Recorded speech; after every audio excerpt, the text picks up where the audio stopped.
What's up, guys? So next gen officially starts in 2 weeks, which I for one am extremely excited about, and as we close out this generation, I thought it would be fun to go over my top 5 games of the 8th gen. Now I asked this question on Twitter as well, so if you want to be a part of the subsequent conversation, head over to my Twitter and check it out. It's the best way to get in contact with me, and we have a lot of fun over there. Now my top 5 games will be listed in no particular order, and I'll start with the tried and true Destiny 2. Now, I'm a huge Destiny fan. I've put over 1,000 hours into the game. Probably a lot more, to be honest. And while there's been a lot of ups and downs, you really can't deny how crisp that gameplay is. Specifically the gunplay. Now, the main reason I continue to play Destiny 2 mostly has to do with my friends, and the fact that the game is a pick up and play sort of title. Most of Destiny's gameplay consists of busy work, we're not going to deny it. A lot of repetitive nonsense, honestly speaking. But generally, the rewards at the end of it are usually worth it. Maybe not in that particular season, but Bungie tends to buff and nerf certain archetypes, so if not then, eventually the weapons will be worth it.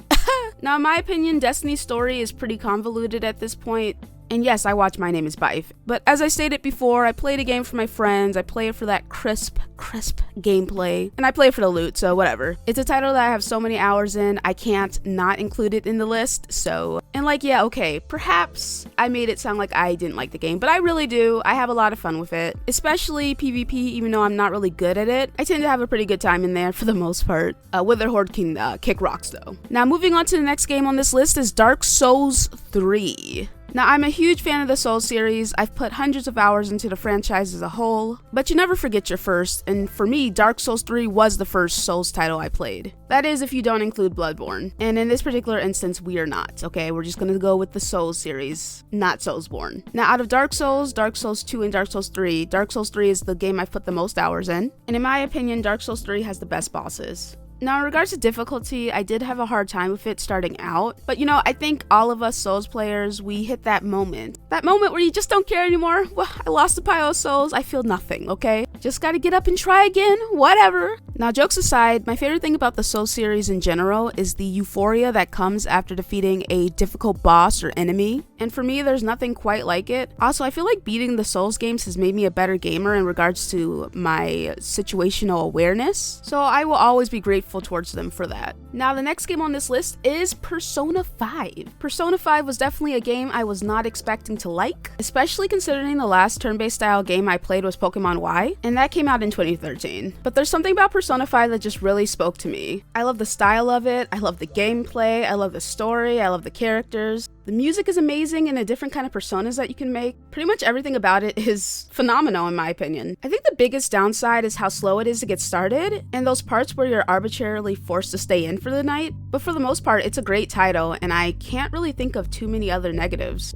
Now, it's my first Persona title, and I've put 228 hours into it across 2 playthroughs, so I definitely think it's worth a pickup, but mostly if you're open-minded. It covers a lot of themes that people may be uncomfortable with, so keep that in mind if you consider picking it up. Now, the next title on this list is something I mentioned earlier, and that is Bloodborne. Bloodborne was my first From Software title, and my official introduction into the Souls-like style of gameplay. I was really hesitant to pick it up at first because, as you all know, Souls-like games are known for their difficulty, and my mentality back then was I play games to have fun, not be miserable. But that was really coming from a place of ignorance because, in my opinion, Bloodborne and the other Souls titles are a lot of fun. The gameplay is addictive, the combat is fluid, the trick weapons are a very cool implementation, the setting is haunting and gorgeous, the boss fights are phenomenal, the music that plays during the boss fights is bombastic, high energy, and really just gets you in the mood to fight. The Old Hunters DLC is some of the best content in the game. In regards to the story, the difficulty, the bosses, the presentation of the bosses,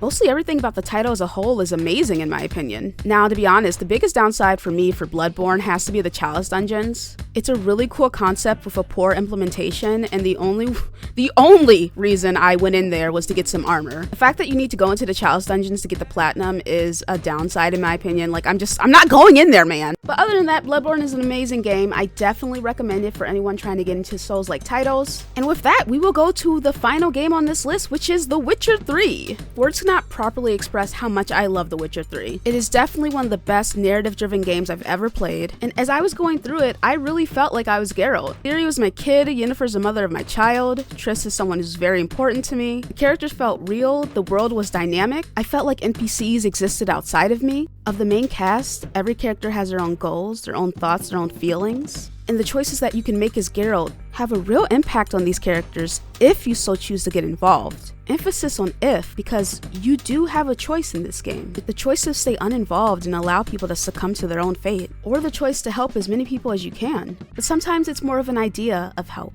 Sometimes you don't know if you made the right choice. Sometimes the outcome of you involving yourself may be worse than if you had just left it alone. And that's what I love the most about The Witcher 3, the story. And on that note, while the main story is phenomenal, it was the side stories that I felt myself being drawn to the most. In the DLC, particularly Hearts of Stone, it's not often where the DLC story is more compelling than the main narrative, but that's how it was for Hearts of Stone. And the fact that this game was able to make me feel so many different things, I will forever be grateful to CD Projekt Red for creating their own spin on Andrzej Sapkowski's original work. Overall, this has been an amazing generation for me, and I cannot wait to see what next gen has in store. But tell me guys, what are your top 5 games of this gen? Is there any overlap between your list and mine? I want to hear it all, so leave it in the comment section below. Please like, share, and subscribe, and I'll hit you guys later.